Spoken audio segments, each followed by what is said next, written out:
Hello， 大家嗱，今日咧我帶大家咧嚟到龍崗啊，大運片區啊，成個龍崗裏邊最旺嘅一個地段啦。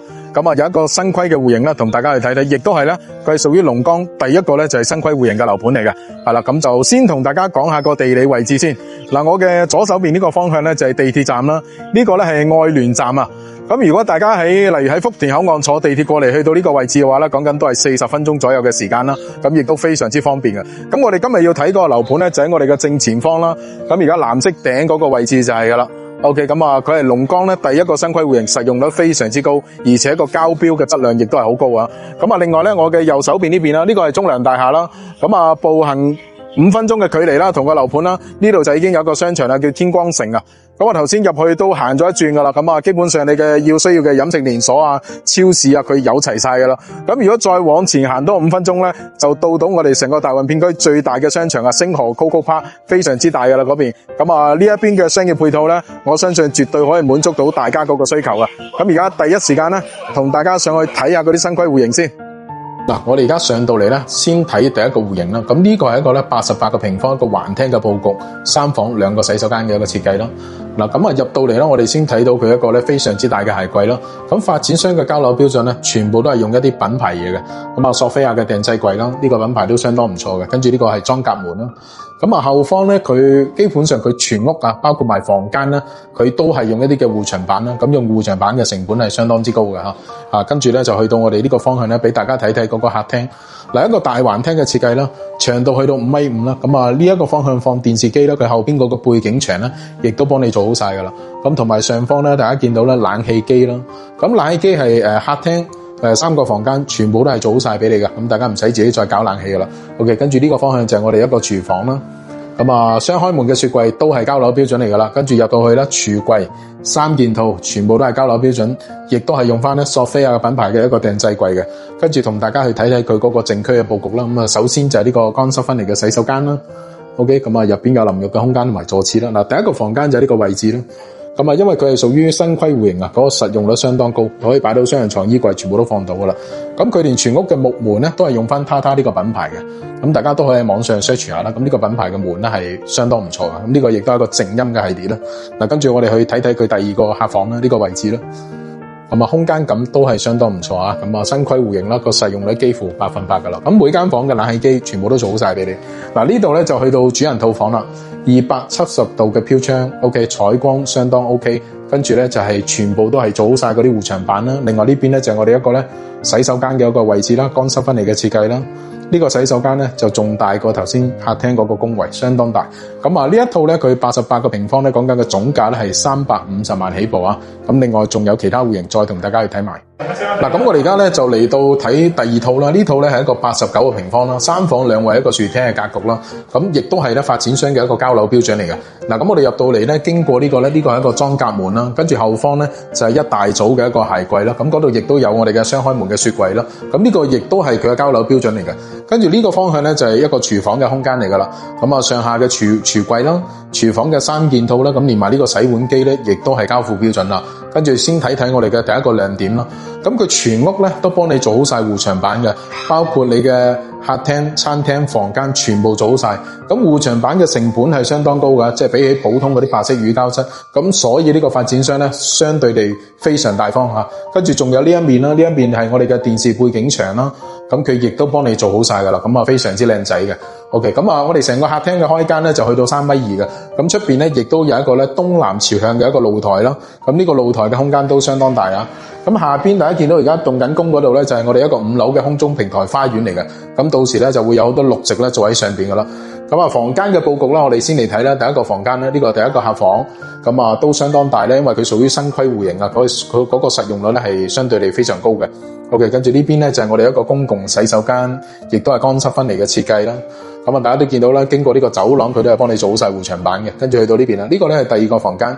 OK， 亦都係相當大嘅呢個客房啊，擺到雙人床、衣櫃啊、台全部都擠到。嗱，跟住去到呢個位置咧，就係我哋嘅主人套房啦。嗱，咁首先入到嚟咧，佢係有套廁咧，有個洗手間咧，亦都係乾濕分離嘅設計啦。嗱，咁主人房嘅亮點啦，就除咗嗰啲護牆板之外咧，大家睇睇270度嘅飄窗，呢個採光真係一流啊！跟住仲有呢邊咧，亦都有一個對流窗喺度咯，咁啊做到南北對流嘅效果啦。咁除咗護牆板，仲有我哋嘅全屋嘅冷氣機。客廳嘅、房間嘅全部都幫你做好晒噶啦。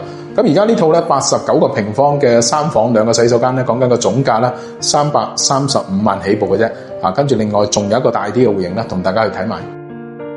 跟住咧就帶大家睇咧呢個盤最大嗰個戶型啦，114個平方4房加個大橫廳嘅設計啦。咁入到嚟嘅大家見到呢個裝甲門啦，呢邊呢個鞋櫃咧交付標準嚟噶啦，幫你做好晒噶啦。跟住入到嚟咧，大家可以感受下呢個成個空間啦，非常非常之長嘅一個橫廳，足足個長度去到7.5米嘅，非常之誇張。我哋先嚟睇呢邊一個廚房嘅位置先。我哋嘅雪櫃咧，亦都係交樓標準嚟噶啦。咁呢個咧就係一個廚房嘅空間啦。廚櫃3件套咧，全部幫你做好晒噶啦。跟住同大家去睇下啲房間先。咁首先咧，我哋會睇到咧第一個洗手間啦。呢個係一個乾濕分離嘅設計啦。係啦，咁呢邊咧就係我哋第一個房間嚟噶啦。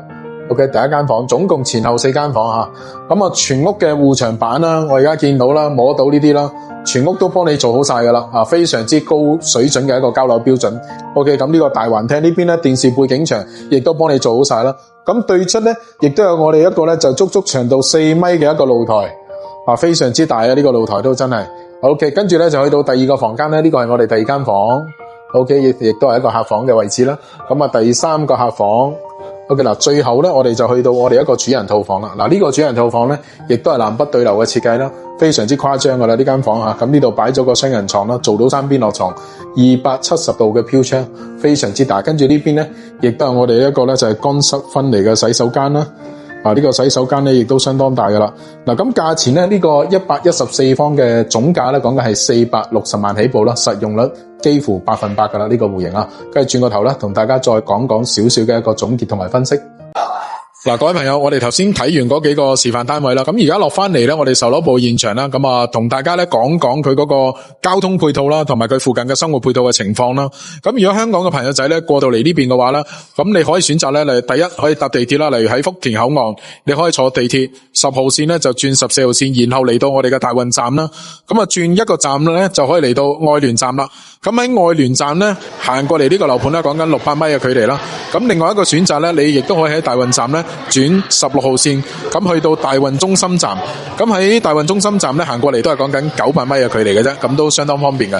咁大概嗰個地鐵個車程咧係40至到45分鐘，大約係呢個時間啦。係啦，跟住然之後步行過嚟就可以到達呢一個樓盤噶啦。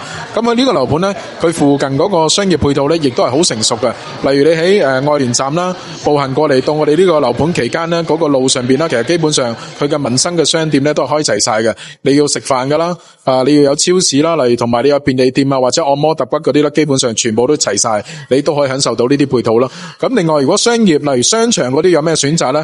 咁喺我哋步行嘅路程嘅話咧，第一個咧有萬科廣場啦，咁另外有一個咧就星河 Coco Park，呢個比較大型少少嘅，咁大家咧步行過去都係講緊10分鐘內嘅距離咧就可以去得到噶啦。